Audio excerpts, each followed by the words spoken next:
miraculous win. What can you learn from a brand standpoint from that happened? We'll be talking about this forever because it was a historic comeback. You don't have to be a basketball fan to understand the power and insight that came out of this particular game. All right, so before we jump right in, this way or this way, I'm trying to learn to get my attire, my fashion sense in line. So I'll be leaning on you guys for tips and all that good stuff. All right, here we go. All right, so I'm going to jump in on this show talking about the brand insights from the New York Knicks win. All right, so I got a couple of notes here that I want to share that jumps right out at me because I love trying to bring together cultural events that have major significance: sports, entertainment, politics, fashion, culture, and I try to tie that together with the lessons in branding that actually comes from it. Because at the end of the day, branding is a form of persuasion, and that persuasion is based on performance, not glitz. I call it proof of performance, or the power of performance equals a brand. It's just when you let people know. Let's talk about the New York Knicks and their brand, and what happened last night and has happened over and over again throughout the season. If you watch the trend, and not just what happened, but the trend. This team is built to be a champion, just like some companies are built to be champions, just like some people are built to be champions, or they rebuild themselves to be such. As a matter of fact, Knicks have had to do that. I've done some shows in the past that I'll talk about just recently this past week that talk about the Knicks legacy, if you like that. But let's look at the Knicks as a Fortune 500 company, because it is, or a small business, because it is. It has not a whole lot of employees, but a lot of them, or a few of them, are multimillionaires. All right, let's look at what they did. They get off to a really slow start, get into the game, and they fall behind by as many as 29 points in the second half. So it looks like they're done. But here's the thing. There's three things I want to outline that they did that showed me over and over again that, yeah, they did what I thought they'd do. They're going to come back because I saw the trend, and I see the trend with people as well. I see the trend with individuals who are trying to make something of themselves. And I see one thing is they were so far behind. The first thing when you're so far behind and you got to dig out of it is you got to ignore the deficit. If you got to travel 10 miles, look at that one step at a time. Don't look at the entire 10 miles. If you're climbing, keep looking up. Don't look down. Ignore the deficit. Ignore the space between where you are and where you got to be. All right? Because if you don't, it'll scare the hell out of you. And fear is not going to help you elevate. Believe me. All right, let's keep going. 2, consistency is a weapon against failure. Consistency is a weapon. Yeah, I thought of that. That's good. I came up with that. Consistency is a weapon against failure. In other words, with the Knicks, what they did is first they put the deficit out of their minds, and that's great coaching and great mental discipline. The second thing is they understood that we've got to consistently make a few points and stop them. Consistently shift, consistently shift towards narrowing the space between where we are and where we want to be, which is taking the lead, not losing.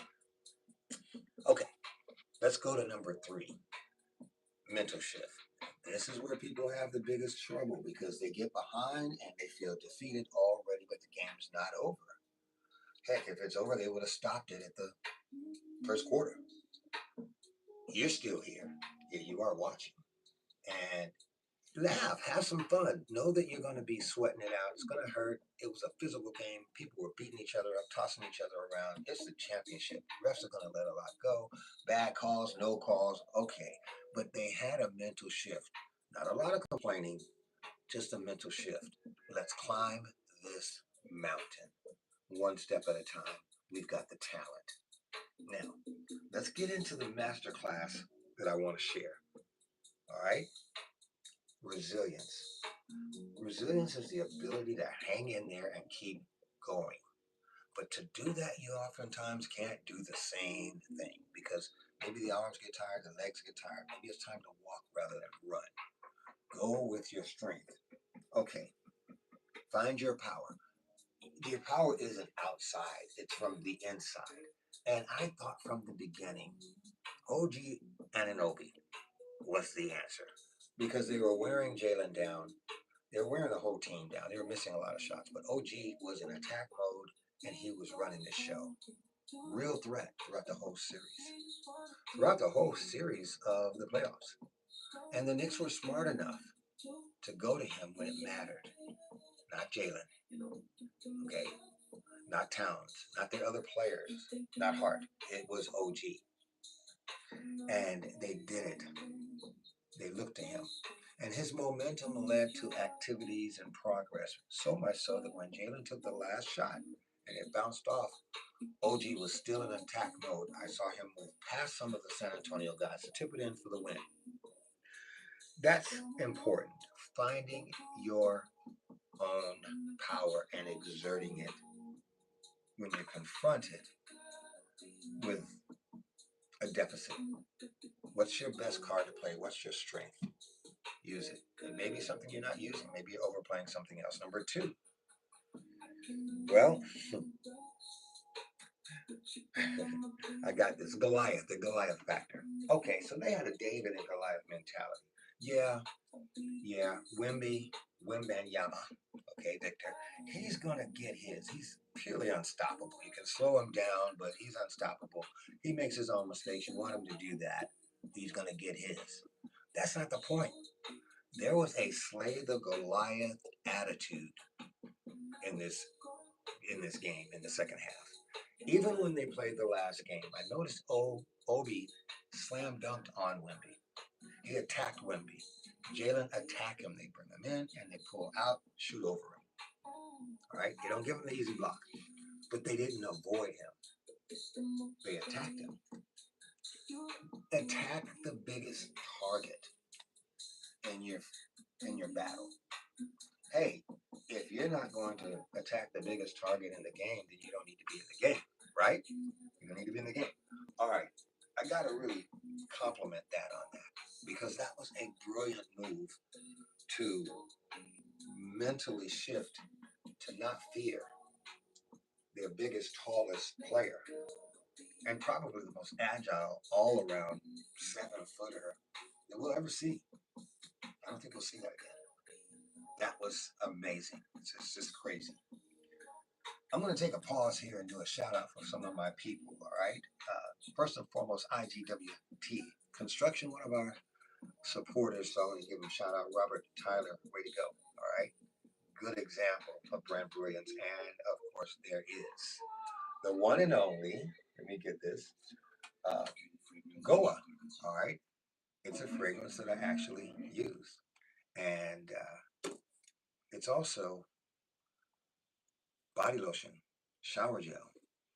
Yeah, for rough skin like mine. Shout out, Roland Goa. All right, so let's keep going, guys. Back to the show, and we're going to wrap up on a few more things. Masterclass for branding. We're on the second part of the show on resilience, using the New York Knicks as an example of how masterclass branding works. I think the biggest takeaway up to this point is how important mindset is and mental shift. And we're really specifically talking about how to come back from a setback or a given campaign or activity or goal, and there is a deficit. In other words, you're behind. And the Knicks were behind. And it really highlights in this episode how they pulled one of the biggest, well, actually, the biggest playoff history and comeback in history. The biggest playoff comeback in history. Yeah. So there's another thing I want to mention, speaking of history. You see, both of these teams, the Spurs and the Knicks, have a legacy. Both of them